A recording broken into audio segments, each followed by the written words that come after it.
Nobody likes the sound of sticky pads. So what can we do about it?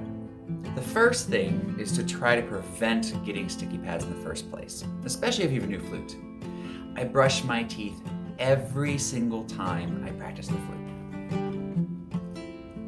I've carried a toothbrush and toothpaste in my flute bag since I was in elementary school. Maybe you keep some mouthwash in your backpack and give yourself a little bit of rinse of mouthwash before you play the flute.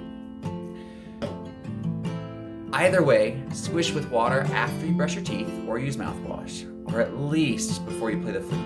Swish around some water to clean out whatever sugars or food debris might be left over in your mouth.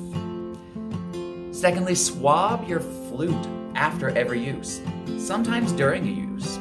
I swab my flute at least once an hour, if not more frequently.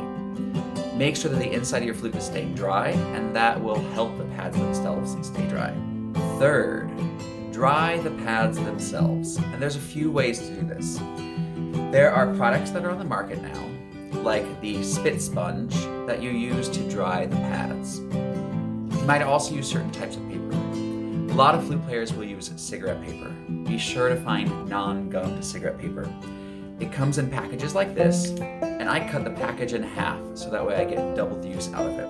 To dry the pad, you will simply take the paper or the sponge, put it between the pad and the tone hole, and tap the key a few times until the moisture comes out on the pad. It is not recommended that you ever close the key and pull the paper, although I know sometimes that's very tempting, especially if you hear a lot of that sound. If you are going to pull the paper, and again, not recommended, pull in multiple directions.